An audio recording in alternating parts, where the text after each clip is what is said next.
बारात आ गई हो।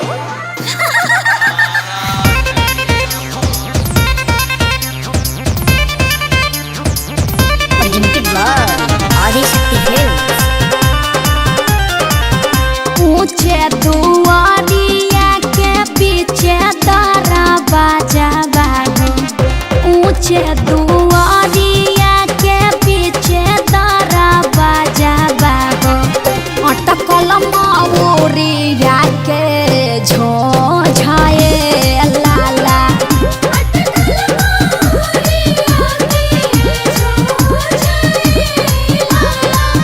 घोड़वा चढ़ल अइले दुल्हा सुआ दुल्हा। अटकल मौरिया के झोझाए लाला।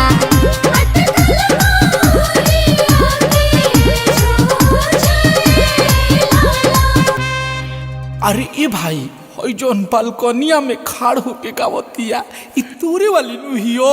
अभी तक तो वेटिंग में बा, लेकिन आज रात भर में इनके कन्फर्म कर देब। तो चल चल जयमाल पमाल के हाल बेहाल कर दिए ये बरा। चल चल चल ए हो का हो? अरे हमरा अखिलेश भैया के 2 गो बिया, हमरा मनीष भाई के एगो ना, कृपा कर।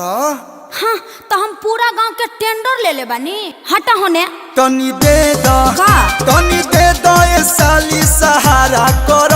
तनी दे द पगलाइल बड़ा का?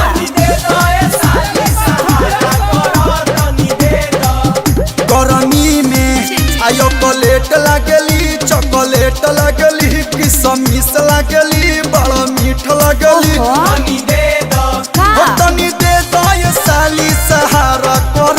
तनी दे दो तला है सवारकी के ले जा। बाप निमन नइखे रे। अरे तो कैसन चाहिए? गरमी में ओकरा ही लागली, पोकरा ही लागली, बाल फूलल बाटे देखे में डाही लागली। अकेले जा ए साली सहारा करो। अकेले जा चलो लोग बीजे भाई बा बीजे चला करे चला सबको चला टेंट में। चलो चल चल चल पूरी खा चल चल चल रहा अखिलेश भाई चल। बुनिया बुनिया अरे बुनिया हटाओ, बुनिया के दुनिया खत्म बा। आप पुलाव ले दी थोर के ऐसी दही और चीनी दे देता नी। नेकी अब पूछ खैलम का बैगन के भरता वो 2 गो दे दे। अरे तोर बहनी कही तवज्जो अपने बहनी के दे दी है। अरे पेट तो हरा भरल हके ना ये अखिलेश जीजा। झूठे पतल लिए जाल हो।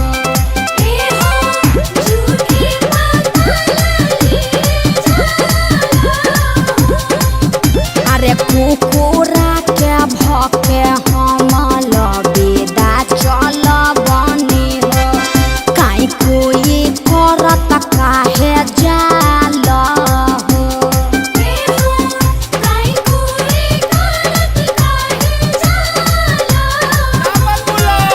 अरे देत बाड़ू गाली काहे बोल ये सुनर को साली। का करी? तू ही बनबू पाका घरा वाली। अरे हटा होने।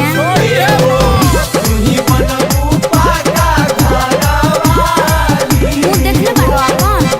अरे सखियन के साथ तू तो बनेलू बवाली हो। अच्छा। हवा से शोभत नइखे गाली हो। अरे ब्यास अरे सोमियाना में ना चल में भाई चल गर्दा कोई जाओ। ए चल पहले मारो में चल, मारो में चल चल चल लाइन मारो जी चल। अरे सोनवा हाय पंडित जी के मोच सोच कर कराओ एगो गाड़ी। ले सुन, आलू 10 रुपया, बैगन 20 रुपया। आ गोबिया कैसे बा? अरे और सुनो, आलू 10 रुपया, बैगन 20 रुपया। अरे पंडित जी के पॉकेट में मोबाइल नोकिया। पंडित जी के पॉकेट में मोबाइल नोकिया। रिंगटोन बाजला हिलेला मछिया। काल देखा टाड़न हुई छौड़ी का गावटाड़ी सो। अरे ठनी तू कुछ गावा लोग ना। ए बाबा ले बो। अरे बाबू दे बताया टाकी उठा के ली ह पंडित जी, बैठा के ली ह पंडित जी। उठा के ली ह पंडित जी, बैठा के ली ह पंडित जी। गीतावा के दीदी के आरा सुता काली ह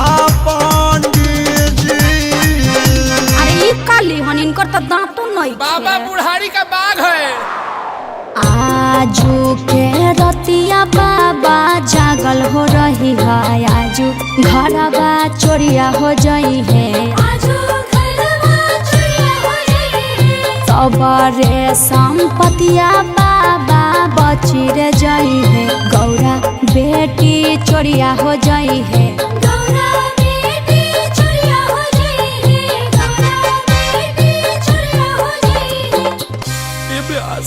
अरे यार हुई तोर वाली इमोशनल करत दिया यार। चुप रहो लोर मत फेंक, हम समझाओ तनी। लाखों करोड़ों में एक पीस हमार भैया हम, सही बोल रहे हो। तो हर करी है ससुराराज, साली चिंता छोड़ा। भैया ना होवे धोखेबाज, साली चिंता छोड़ा। अब सुना मत रो, अगला साल तक तू अपना दीदी के पास चले जेबो। हम बुझनी ना। न हो जाने लू 6 में भुला लू। ओके बाय।